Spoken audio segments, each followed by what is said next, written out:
Don't touch that dial. You're listening to Board Games Daily, your daily dose of tabletop gaming discussion on Anchor. Now welcome your hosts, Jeremiah Isley, Scott Firestone, and AJ Skifstad.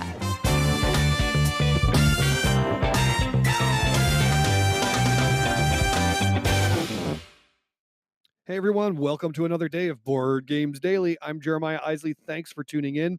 Got some stuff coming at you today, including the weekly topic on Wednesday. It used to be Topic Tuesday, but now it's Twopic Wednesday. I don't know. That doesn't work. Anyway, so we'll be talking about that. We're talking about conventions this week for our topic. Also, AJ and I will do our first impression of Crusaders, Thy Will Be Done from Tasty Minstrel Games. We had a different experience than Scott did, so you might want to stick around for that. If you heard his take, if you didn't, you can go back, a week or so and listen to Scott Firestone's first impression of the game and compare the two. We think it's a little bit different. Actually, I know it's a little bit different. So there's that. Don't forget, Tiny Epic Contest is still happening. You can get in on that by going to theologyofgames.com. Click the enter the contest button, and there's lots of ways you can enter. You can do it every day, so make sure you do it early and often. Don't forget also, if you want to get in on the conversation that we're having, today we're talking about board game conventions and what's so great about them. I think they're great, personally. And if you want to do that and be a part of the show, you can call 216-352-3864. And what else do I need to tell you? I think that's it for now. Again, thanks for tuning in. Let's get on with the show. You can be more than just a listener. If you're listening via the Anchor app, you can be a part of the discussion by using the voice message feature. Don't just sit on the sidelines. Download the app and join the conversation today.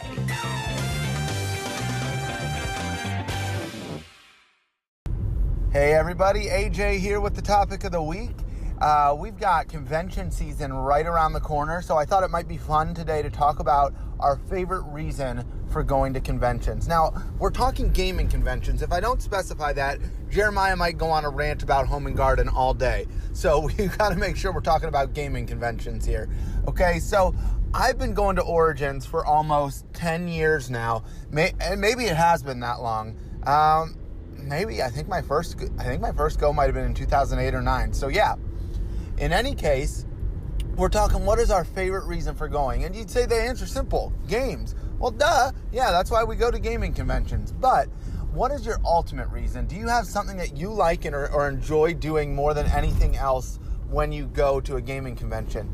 I know for me, when I started going to gaming convention or to Origins years ago, I was just getting new into gaming as it was, and I was just loving the learning experience, finding out just everything that happens at a convention and getting to know some of these publishers, but also just finding out what was kind of like just new for me. Everything was new for me. So, I mean, for you, maybe you like to meet with publishers or designers. Maybe you like to meet with artists. Maybe you like joining in tournaments, trying to win some tournaments. Maybe you like just figuring out what's new or the sweet deals that they have. You know, a lot of times you can get that package deal with the playmat, the expansion, and the base game for a really low price. It could be all sorts of reasons like that, or even just networking. So, what is it for me? I think for me, my favorite part of going to convention now is probably finding that little hole-in-the-wall publisher. Maybe they didn't even have a Kickstarter, but they've got a really great game. Maybe they had the capital to fund their game, and they've got a really great game that's just kind of hiding in the corner somewhere, and they're just waiting to be discovered. And there have been so many years where I found this before. I found, in my first year, I found a game company called Small Box Games. They made a game called Omen, Reign of War. This game has been re-implemented like 4 or 5 times now. I can't remember. John Cloudus is his name. Designed the game. I found it. I bought it. I like it. It's in a little VHS box. That's how he packaged the game originally. And now the game's pretty big. People like the game a lot. It's been redone. It's in a beautiful box now with all sorts of expansions and stuff. I also found a couple years ago, I found a little game designer or a game publisher called Gamelin Games. They were releasing a game called Dungeon Heroes. And I said to a couple of my buddies, I said, you got to go out and go over and check out Dungeon Heroes. It looks like a really cool game. It's a little 10-minute dungeon crawl, and it's really, really cool. One person plays as the DM, the other as the heroes. And now, if you know anything about Gamelin Games, they have a huge line of games, the Tiny Epic series, as well as Heroes in Land, Air, and Sea, a giant 4X game. So I love going to game conventions to find that publisher who hasn't quite made it yet, but who just might be on the brink of making it. And that's just kind of fun for me to just try and find something new and something that's hidden that, nobody else has really discovered yet, but they're about to. So for me, it's finding that hidden publisher. And what is it for you? We want to hear from you. That's it for now. Check you later. This one is fresh off the game table. It's time for more board game buzz as Boardgames Daily gives you a first impression of the latest games to hit our tables.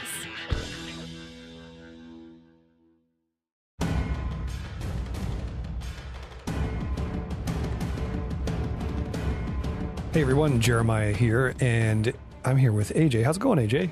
Pretty good. We just had a good game night, so yeah. It was okay. It was all right. I really enjoyed it. So. No, we wanted to come and give you a first impression of Crusaders. I know Scott did this a little while ago, but AJ and I got to sit down and play Crusaders Thy Will Be Done from Seth Jaffe and Tasty Minstrel Games. So real quick, when I say Crusaders, you say... Awesome. I really love the game. I would have loved to come up with something much better in that moment, but I thought it was really, really cool.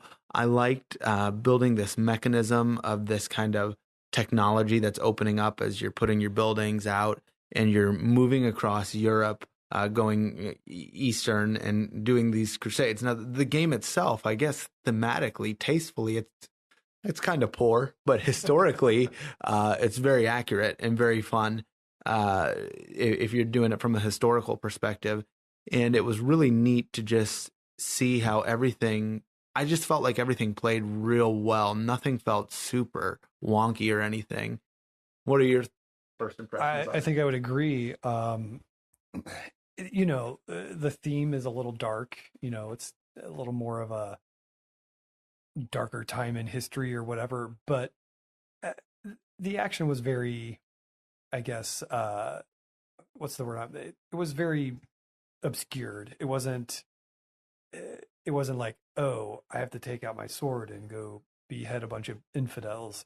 It was, oh, do I have enough points to get rid of that token on the board? Yeah, I do. Okay, so that's what I'm going to do. It felt more like conquering territories than it did like killing people. So. Yeah, it felt more like area control than genocide. Exactly. We tell ourselves things in gaming. right. But again, all in all, so here's I guess my take on it. Scott said that the end of the game really fizzled out, and it was just like, oh, well, let's take another action because there's these points we have to get rid of. Now, we played with 4 players. I don't remember. Did Scott play with 4 players? Not sure. I don't remember either.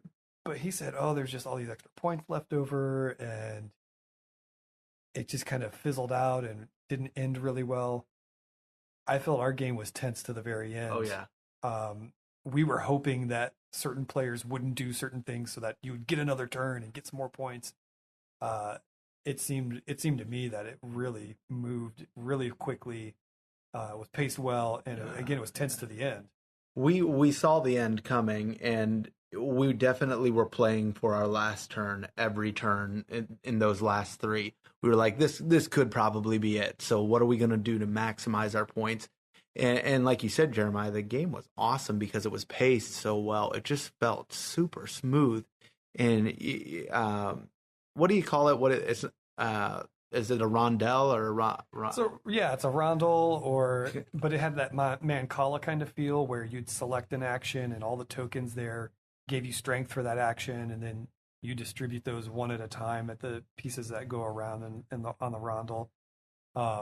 Yeah, I thought mechanically it was really clean. It was really, there wasn't much fat to trim on that. You know, it wasn't like, oh, there's just all this fiddliness and there's all this stuff to keep track of. You had a couple things that gave you bonuses by playing, you know, building buildings and things like that. And then you just tried to manage where your tokens landed so you could do the actions you wanted to do. Yeah, I agree. I think everything in the game was very smooth. And I think our only things that we probably didn't really like about the game too much was just setup. And I had some problems with the colors. I didn't like some of the colors, but if that's the worst thing, the components were awesome. The boards fit together so nicely. And I love the custom meeples for the knights, the cutout tiles. And yeah, great components. I just didn't care for the colors. That's a personal thing. And I like the colors. Setup was personally. A little. But all right, so there it is. We're going to get out of here for now. But that's our first impression. I guess it's our second first impression here on Board Games Daily of Crusaders from Tasty Minstrel Games. Check it out. It's available now. I think it's everywhere. I think it's in retail now, so you can check it out wherever you buy your hobby gaming. So, all right, we're going to get out of here. See you later.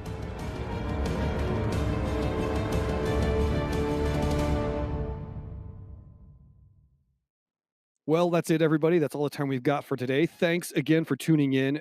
I just want to remind you of a couple things before we get going. Today on the blog, if you go to theologyofgames.com, click on the blog link there at the top. It's just, I think it's labeled Theology of Games, actually, or it'll be on the home screen. We posted a review of Freedom, the Underground Railroad. I believe we've talked about that here. I've also done a review of it on That's How I Roll a few weeks ago.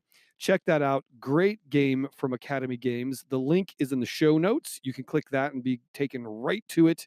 And you can read our review and our thoughts there of that game. You can also, again, be a part of the show. Tell us what you think of this week's topic. Tell us what you think of our first take on Crusaders. Have you played it yet? Let us know by calling 216-352-3864. Of course, you can always just call that and ask us questions, leave us comments or feedback or advice or your favorite pumpkin pie recipe. Whatever you want to do, go ahead and call the number. And again, don't forget, our good friends have provided us with a wonderful prize over at Gameland Games. So you can get in on that contest. Head over to theologyofgames.com, click enter the contest, and find all the ways that you can enter early and often. All right, that's it for today. Thanks again for tuning in.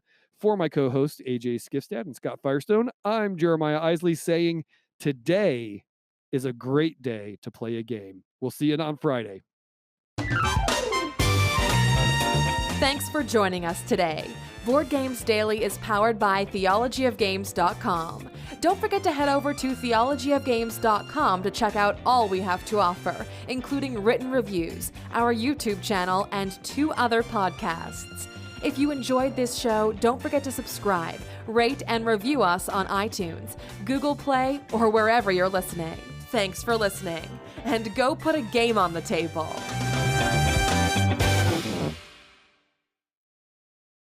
The podcast you just heard was made using Anchor. Ever thought about making your own podcast? Anchor makes it really easy for anyone to get started. It's a one-stop shop for recording, hosting, and distributing podcasts. Best of all, it's 100% free. Sign up now at anchor.fm/new. That's anchor.fm/new to get started.